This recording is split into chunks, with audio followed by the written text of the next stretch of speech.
Bonjour et bienvenue dans cette vidéo qui a pour but de vous aider à vous placer régionalement dans certains pays. Et pour ça, j'ai sélectionné 5 indices dans des pays où il est très difficile de faire un bon score. On va tout de suite commencer par le Canada. Et au Canada, à Terre-Neuve, vous allez parfois pouvoir voir ce genre de tonneaux en bois à côté de certaines maisons qui servent de poubelle. Faites quand même attention parce que vous pouvez parfois aussi les voir dans les provinces alentours comme au Nouveau-Brunswick ou en Nouvelle-Écosse, mais elles sont très communes à Terre-Neuve. Ensuite, au Nouveau-Brunswick, vous devriez pouvoir voir ce genre de panneau de signalisation bilingue, car le Nouveau-Brunswick est officiellement bilingue, contrairement aux autres provinces du Canada qui sont monolingues anglais, ou alors monolingues français pour le Québec. Si. Ensuite, à l'extrême nord du Canada, c'est-à-dire principalement le Yukon et les territoires nord-ouest, mais aussi parfois le nord de la Colombie-Britannique et de l'Alberta, vous allez pouvoir parfois avoir ce genre de génération 2 de caméras. La génération 2, c'est-à-dire que vous allez voir un halo en dessous de vous et au-dessus de vous, et les couleurs de la caméra sont beaucoup plus brillantes que pour les autres générations de caméras. Et la particularité de cette couverture, c'est que si vous regardez le halo au-dessus de vous, vous allez pouvoir souvent voir ce genre de petites impuretés, ces petits points noirs, qui sont spécifiques à cette région du Canada. Après, cet indice n'est plus souvent si utile car beaucoup de cette génération 2 a été remplacée par de la génération 4 très récente. Ensuite, au Canada, le bollard le plus intéressant à connaître, c'est celui-ci. Il se trouve uniquement en Alberta. Cependant, faites attention à bien reconnaître exactement ce design, car vous avez un design similaire notamment au territoire nord-ouest, qui ressemble à ceci. Mais là, vous voyez que la bande blanche au milieu, elle est beaucoup plus fine que sur celui en Alberta. Et enfin, on va terminer le Canada avec la Colombie-Britannique, où vous allez souvent pouvoir voir des panneaux de signalisation avec un arrière vert. Ce n'est pas le cas de tous les panneaux, mais généralement, si vous avez un arrière vert, c'est que vous êtes probablement en Colombie-Britannique. On passe maintenant aux États-Unis, où mon premier indice va porter sur le Texas, car les routes du Texas sont extrêmement granuleuses. Comme vous pouvez le voir ici, l'asphalte a un espèce de dégradé de plusieurs couleurs de gris, alors que dans tous les autres états des États-Unis, vous avez une route qui est beaucoup plus uniforme. Un autre élément à repérer aux États-Unis, c'est le maïs, car la plupart du maïs qui pousse aux États-Unis est cultivé dans la Corn Belt, qui se situe au centre-nord des États-Unis. Évidemment, ce n'est pas systématique, vous pouvez trouver du maïs globalement un peu partout dans le pays, mais de manière générale, si vous voyez plein de champs de maïs, pensez à cette région.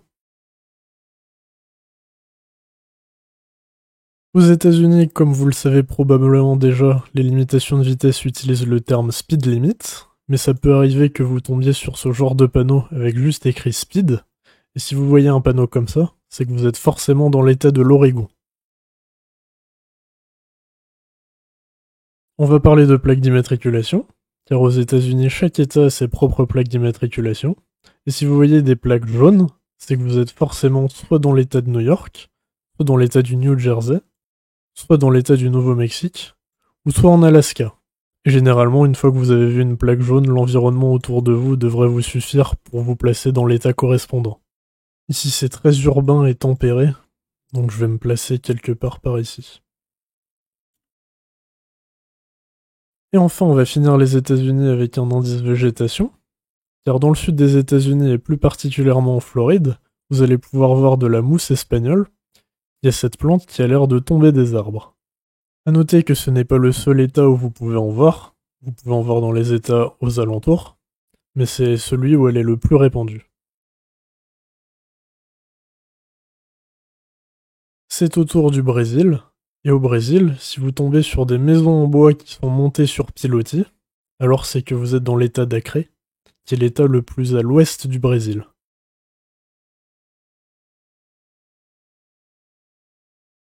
Ensuite, un élément très pratique au Brésil, ce sont ces arbres, qui sont des pins du Paraná, que vous allez reconnaître facilement grâce à leur forme, avec des tiges très longues qui partent du haut de l'arbre et qui font ces espèces de boules de feuilles.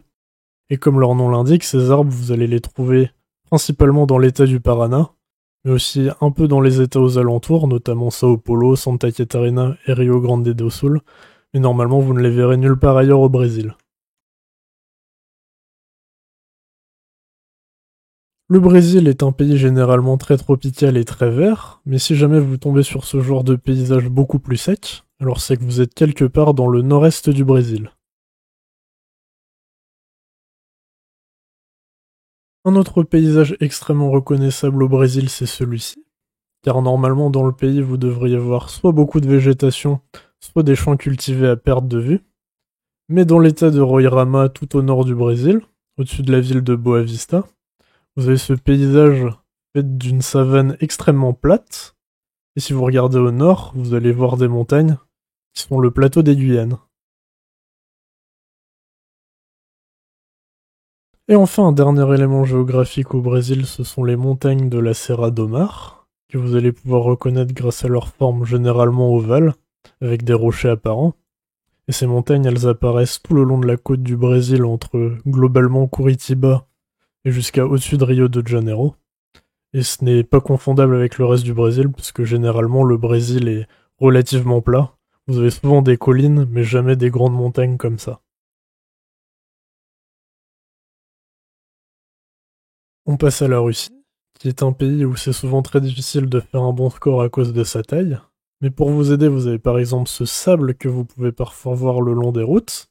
Et si vous voyez ce sable de couleur gris clair, alors c'est que vous êtes probablement autour de la ville de Surgut, ou alors quelque part le long de la rivière Ob, car c'est à cet endroit-là que vous avez le plus de chances de voir ça le long de la route.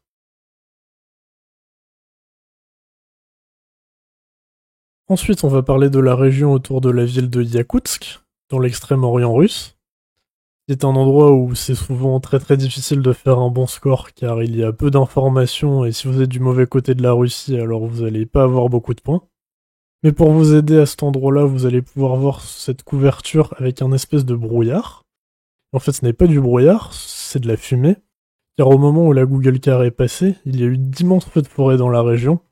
Ce qui fait que sur la couverture, vous pouvez voir cette espèce de brume un peu partout dans cette zone-là, autour de la ville et plus à l'ouest également.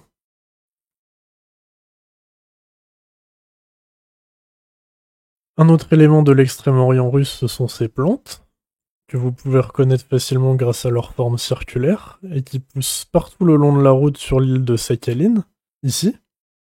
Et normalement, vous devriez les voir surtout au sud de l'île, car plus vous montez au nord, moins vous en verrez. Et également aussi, ces plantes, vous pouvez les voir au Japon, soit sur l'île d'Hokkaido, soit au nord de Honshu.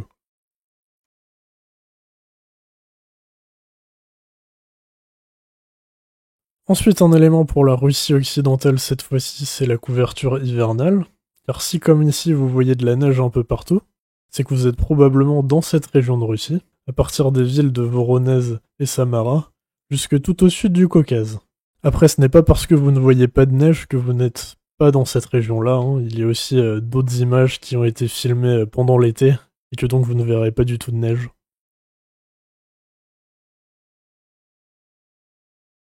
Et enfin, pour en finir avec la Russie, un bon indice c'est de regarder de quel côté sont les volants dans les voitures, car dans la partie européenne de la Russie, vous allez avoir les volants à gauche comme chez nous, mais plus vous allez à l'est de la Russie dans la partie asiatique, plus vous allez voir ce genre de véhicules avec des volants à droite et des véhicules de marque asiatique. L'Indonésie est probablement le pays sur lequel je suis le moins bon, mais j'ai quand même quelques informations qui peuvent vous être utiles. La première, c'est que dans la partie indonésienne de Bornéo, vous allez souvent voir ce genre de maison avec un toit composé de morceaux de bois très foncés. Ça peut aussi arriver de tomber sur ce genre de maison ailleurs en Indonésie, mais c'est très très très commun à Bornéo. Je vais guess au sud. Ok. En Indonésie, il est assez rare que la couleur du sol puisse servir, mais si jamais vous voyez ce genre de terre rouge vive, alors il est fort probable que vous soyez sur les îles Bintam ou Batam, qui se situent en face de Singapour. Je vais guess ici. Également en Indonésie, c'est l'architecture de certains bâtiments qui peut vous aider, comme par exemple ici ces toits en forme de pointe, qui ne se trouvent que dans la province de West Sumatra. Je vais guess ici. Nice. Ensuite, vous avez également les poteaux électriques qui peuvent vous aider, car si vous regardez ce design ici, vous voyez que la barre de soutien en dessous Il continue jusqu'au bout de la barre au-dessus, et ce design est exclusif aux îles de la Sonde, qui se situent à l'est de l'Indonésie, ici. Alors que si par exemple on regarde un poteau de Sumatra, vous allez voir que la barre oblique ici, elle ne va pas jusqu'au bout, elle s'arrête à peu près à la moitié. Par exemple, ici, c'était celle-là. Enfin, le dernier indice va concerner le Sulawesi, qui est cette île ici. Et au Sulawesi, vous allez souvent pouvoir voir ce genre de petites clôtures le long des maisons. Ici est peinte en blanc, mais ça peut aussi être du bois brut. Et faites attention parce que vous pouvez les trouver globalement dans toute l'Indonésie, mais c'est au Sulawesi où elles sont le plus communes.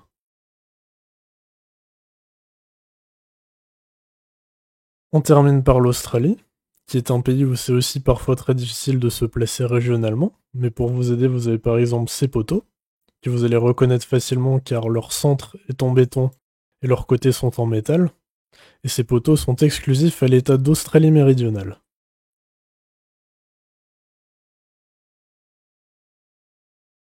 Il y a plusieurs plaques d'immatriculation qui sont reconnaissables en Australie, mais la plus facile de toutes c'est cette plaque jaune, qui est exclusive à l'état de Nouvelle-Galles du Sud. A noter que toutes les plaques en Nouvelle-Galles du Sud ne sont pas jaunes, mais si vous en voyez une, c'est que la voiture vient de Nouvelle-Galles du Sud.